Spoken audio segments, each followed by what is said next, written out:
So many have seen Bradley Beal has just in the last few days been traded to the Phoenix Suns for an assortment of second round picks and Landry Shamet and the future Hall of Famer Chris Paul.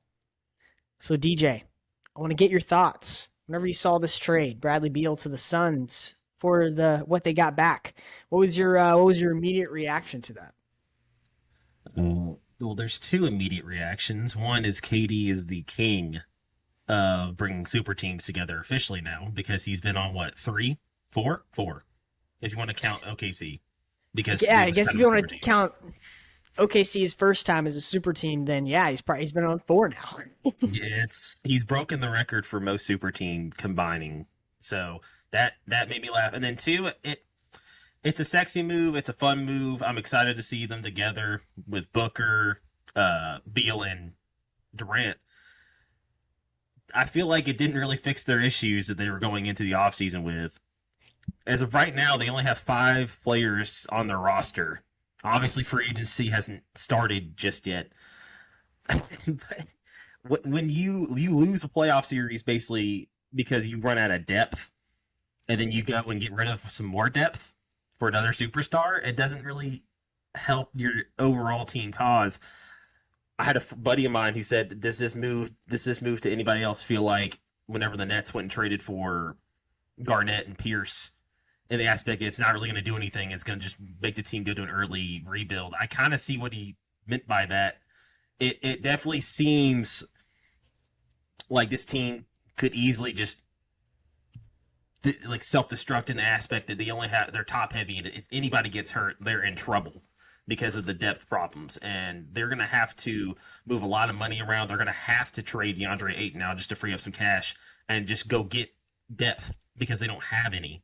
It's kind of ridiculous how much star power they have now, but I worry about the depth. The depth is a big issue for me.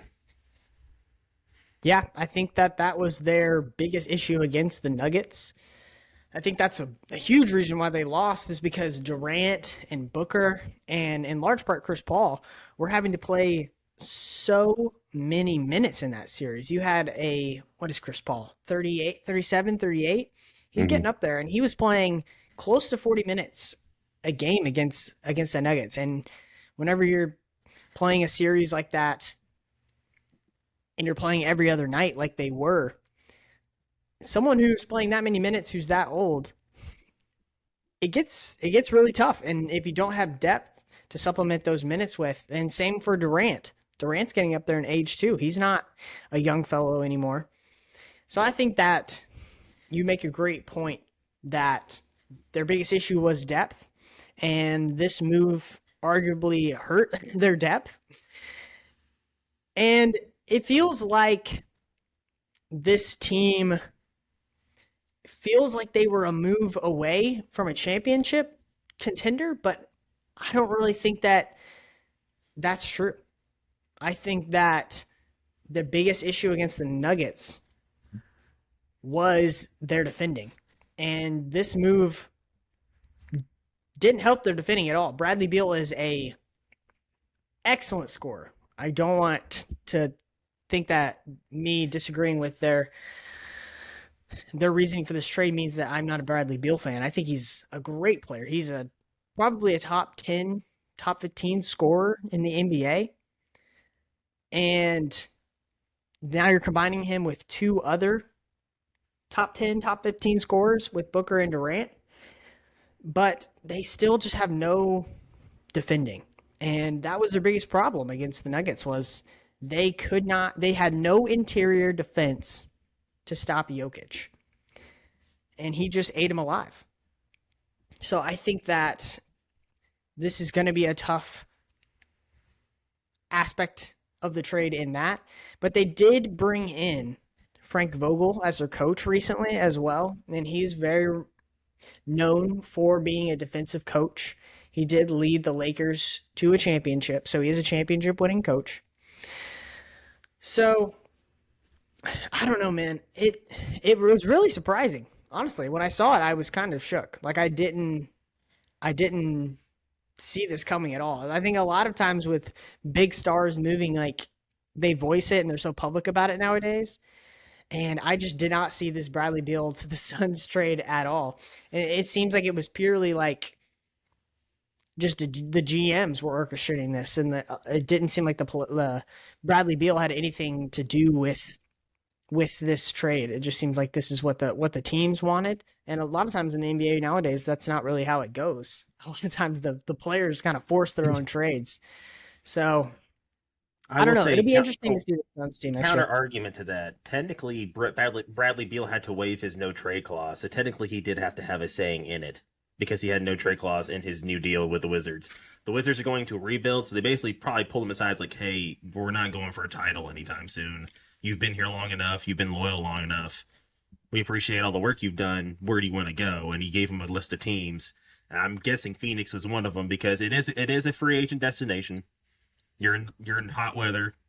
It's not a bad place to live. You've been to Phoenix. I haven't. You can tell me how lovely it is. It's It a is very team nice. that has some stars around them, but also the depth and defense is the two biggest things. Also, shout out to Frank Vogel because whenever he was on the coach at the Pacers, they had a great defense then too. He's done it multiple places. It's not just with the Lakers, but they had the best defense in the league that year, the bubble year. Sidebar on that. I think that the only problem, one of the big problems I have with this is that with you having to trade DeAndre Ayton now, I feel like I don't think DeAndre Ayton's market is as high as it was previous to this playoffs. I think he kind of showed some weaknesses in his game that made I think makes teams not want to go after or pursue him as much as they might have prior to this specific playoff run recently. That is another. The timing of it just doesn't seem great in the end all be all for me personally. I'm not an NBA GM. I'm not going to act like I know what other NBA teams are doing, but this is if I was constructing an NBA roster, that's how I would see it. Yeah, it doesn't feel like it's gonna move the needle. It doesn't No. feel like this is gonna get them over the hump. It feels like this is kind of like a sideways move almost. Like I don't foresee them as any better because of this trade. I think that they played the team that won the championship the hardest in the Nuggets. So I thought that they would try to run it back. I mean, Durant didn't have a lot of time with this team before the playoffs to get acclimated with playing with Chris Paul, with playing with Devin Booker, and I really thought that they were going to run it back next year and probably have just just as good a shot or even better to make it and come out of the West. So I don't know. I'm not a big fan of the trade for the Suns. On the Wizards side, I guess it is what it is. They seem to be just going fully rebuild. And They they're got off of 100% going to buy out Chris Paul or trade him again. yeah, Chris Paul is technically on the Wizards currently. I see him pretty much doing kind of what they did with Bradley Beal and just kind of saying, "Hey, where do you want to go?" I mean, you're Why don't you coming to the buy him end of out? your career. You could just buy him Yeah, out. That way you don't have to worry about trading him. But I feel like you yeah. want to try and get some kind of asset from him. I don't know what that would be, but I feel like he's got a little bit of value from contenders, like teams like the Lakers, like the Clippers, teams that see themselves as, "Hey, we're right there. We just need a little bit more like a veteran guard like Chris Paul." Maybe makes more sense for the Lakers, less sense for the Clippers since they have Westbrook.